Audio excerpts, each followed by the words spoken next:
warahmatullahi wabarakatuh. Waalaikumsalam warahmatullahi wabarakatuh. Bismillahirrahmanirrahim. Alhamdulillahirabbil alamin wa billahi wa ala alihi wa sahbihi ajmain. Amma ba'du. Alhamdulillahirabbil alamin, kita semua bisa bertemu lagi dalam perkuliahan kali ini, yaitu manajemen laboratorium pendidikan. Saya bertemu dengan teman-teman semester 5 ya. Iya. Ya. Perkuliahan selanjutnya saya ingin mengabsen terlebih dahulu ya. Pada kelas kali ini alhamdulillah hadir semua pada sehat-sehat ya. Baik, untuk mata kuliah ke-7 ini yaitu tentang jenjang dan jabatan Pranata Laboratorium Pendidikan dan Etika Laboran. Sebelumnya masih ingat gak pas pembelajaran minggu kemarin ada apa? Pembelajaran apa?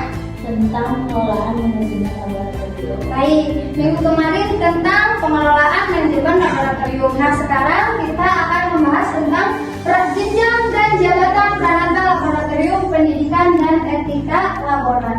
Jadi di sini teman-teman semua mahasiswa harus mengetahui sub CPMK-nya itu apa.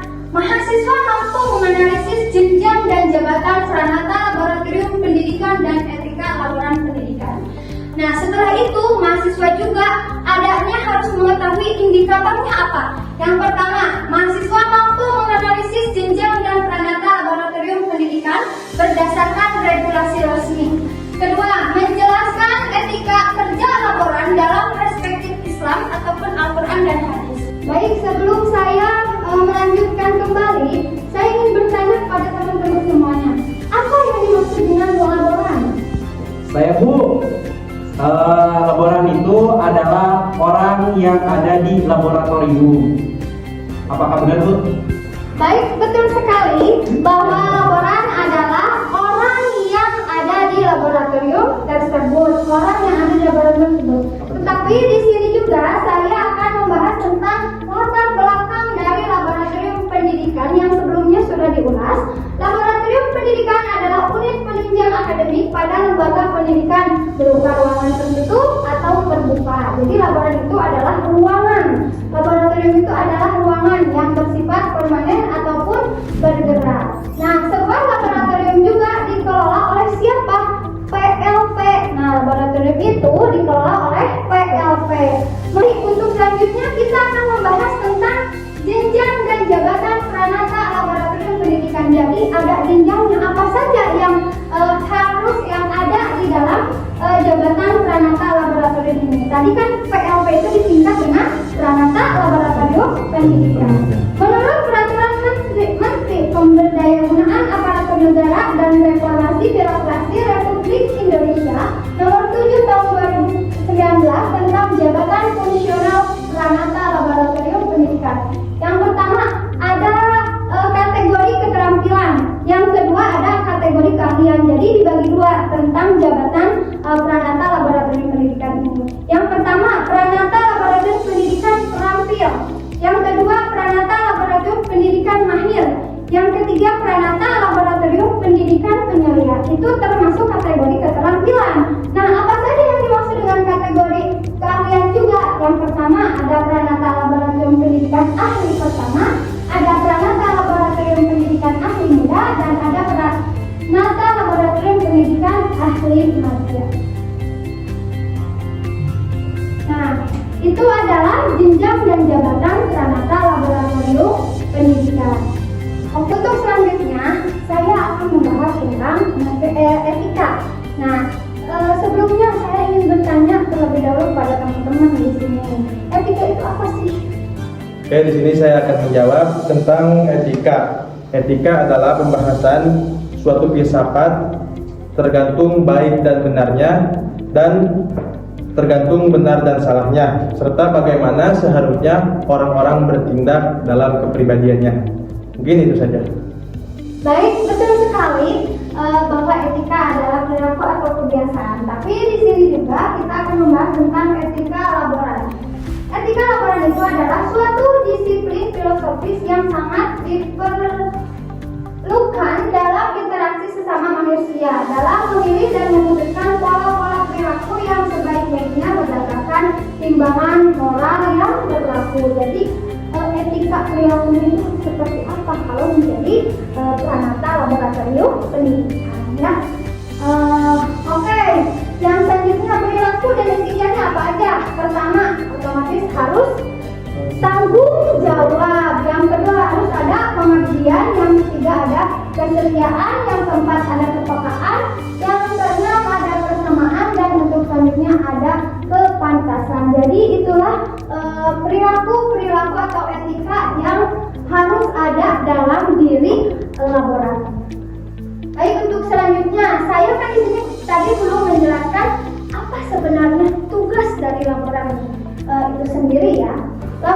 Tugas laboratorium itu adalah yang pertama menginventarisasi bahan praktikum dalam menginventarisasi bahan praktikum. Jadi semua bahan praktikum itu harus diinventarisasikan. Bahannya apa aja yang kita diketahui itu harus gimana? Yang pertama kita itu harus mencatat bahan laboratorium. Yang kedua mencatat penggunaan bahan laboratorium. Yang ketiga melaporkan penggunaan bahan laboratorium. Nah, untuk mencatat kegiatan praktikum, dalam mencatat kegiatan praktikum apa dalam kegiatan praktikum ini? Pertama, catat kehadiran guru dan peserta didik dalam setiap kegiatan di laboratorium. Soalnya kan ini membahas tentang apa? Laboratorium pendidikan, otomatis ada guru dan peserta didiknya. Yang kedua, mencatat penggunaan alat laboratorium, melakukan pencatatan dan mendokumentasikan penggunaan peralatan.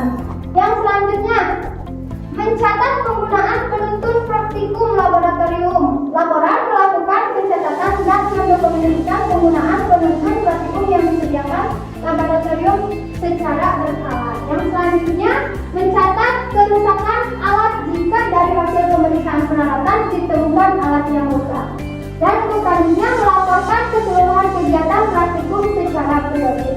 Jadi di sini mencatat kegiatan praktikum dalam mencatat kegiatan praktikum. Jadi kegiatan apa, alat-alatnya apa yang rusak dan tidaknya itu harus dicatat. Nah, itu tugas siapa? Yaitu tugas laboran atau pranata laboratorium pendidikan. Jadi semuanya itu harus dicatat tanpa terkecuali. Nah, untuk selanjutnya apa saja selain menuliskan? Yaitu teman-teman laboran itu harus merawat ruang laboratorium. Bagaimana merawat ruang laboratorium itu? Pertama, laboran itu harus bisa menata yang ada di laboratorium. Yang kedua, menjaga kebersihan ruang laboratorium. Dan ketiga, mengamankan ruang laboratorium. Jadi harus dijaga, harus dirawat ruang laboratorium. Itu adalah tugas dari pranata. Yang selanjutnya apa? Mengelola bahan dan peralatan laboratorium. Mengelola bahannya itu bahan apa saja gitu yang ada di laboratorium pendidikan. Yang pertama, mengklasifikasikan bahan dan peralatan praktikum. Yang kedua, menata bahan dan peralatan praktikum. Yang ketiga, mengidentifikasikan kerusakan bahan, peralatan dan fasilitas laboratorium. Yang keempat, menjaga kebersihan alat laboratorium dan mengamankan bahan dan peralatan laboratorium. Selain itu juga, yang pertama tadi apa?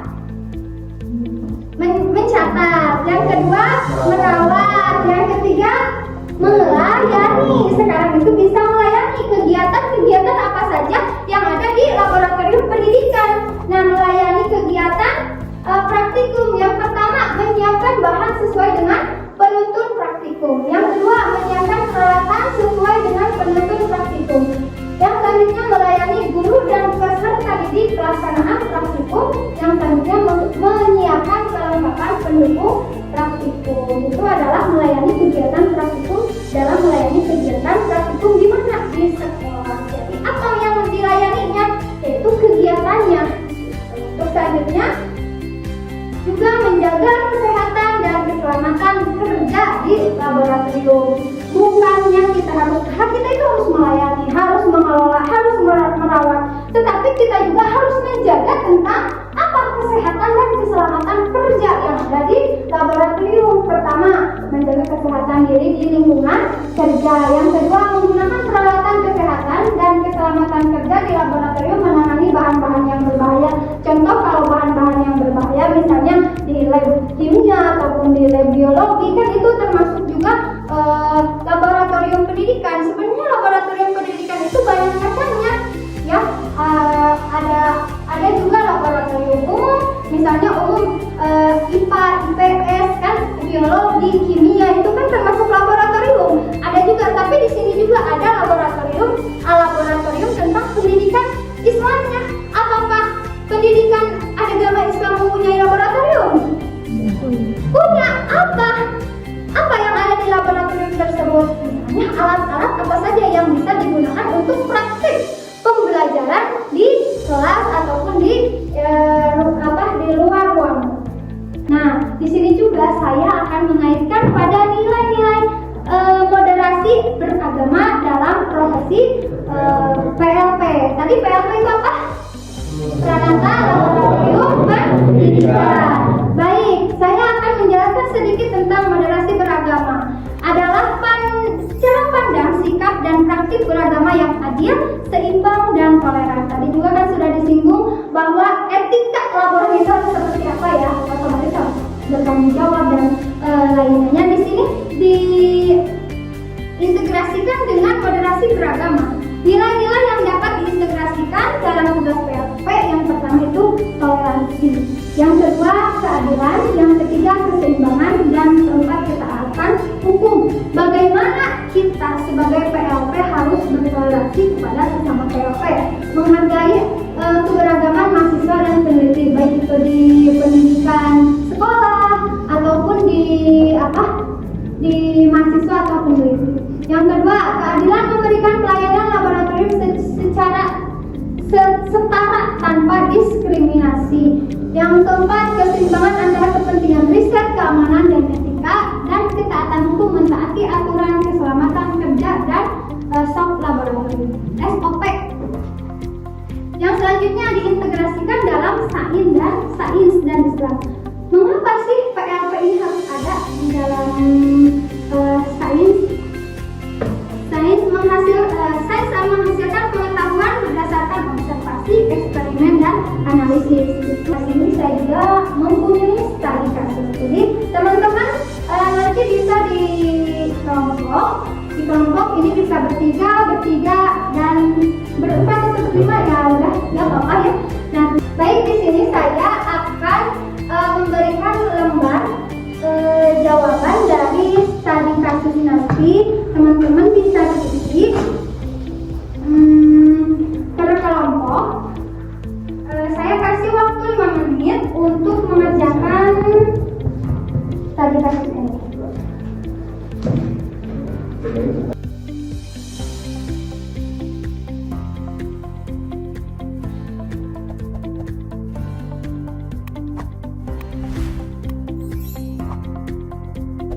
Baik, waktunya sudah cukup ya, sudah 5 menit. Untuk selanjutnya teman-teman bisa mempresentasikan hasil dari diskusi teman-teman itu sendiri. Saya dari kelompok 2 ingin mempresentasikan hasil diskusi dari kelompok kami, yaitu analisis etika laboran pendidikan Islam. Yang pertama ada amanah berdasarkan Quran Surat An-Nisa ayat 58. Yang kedua ada adil berdasarkan Quran Surat Al-Maidah ayat 8.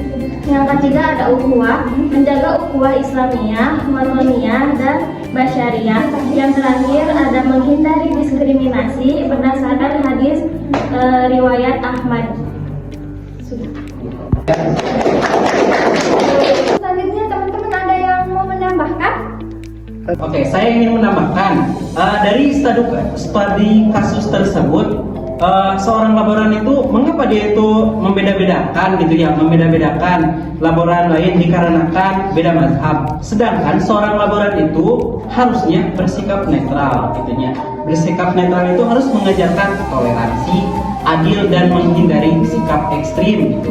Sebagaimana dalam Quran surat Al-Maidah ayat 8. Baik, sangat bagus sekali dari studi kasus tersebut. Teman-teman dapat aktif menjawab pertanyaan-pertanyaan, baik itu dari kelompok 1, dari kelompok 2, dari kelompok 3, dan juga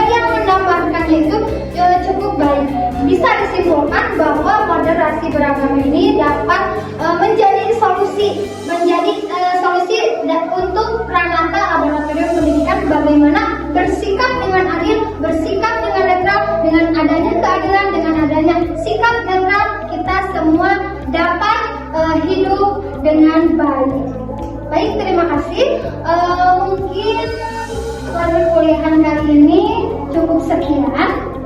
Tapi sebelum saya tutup dari perkuliahan ini, saya ingin memberikan kata-kata motivasi, yaitu ilmu tanpa niat hanyalah pengetahuan, niat tanpa ilmu hanyalah niat. Nah, seorang Pranata Laboratorium sejati menggabungkan keduanya untuk kemaslahatan umat. Teman-teman, pembelajaran kali ini telah selesai. Untuk selanjutnya yaitu teman-teman bisa mengumpulkan tugas resume ataupun tugas mandiri dari pelaksanaan tadi pembelajaran dari awal materi sampai hasil diskusi ataupun hasil studi kasus. Untuk selanjutnya yaitu UTS. Teman-teman bisa mengumpulkan tugas mandirinya dari pertemuan 1 sampai pertemuan ke-7. Mungkin cukup sekian yang dapat saya sampaikan. Semoga bermanfaat. Wabillahi taufiq wal hidayah. Wassalamualaikum warahmatullahi wabarakatuh.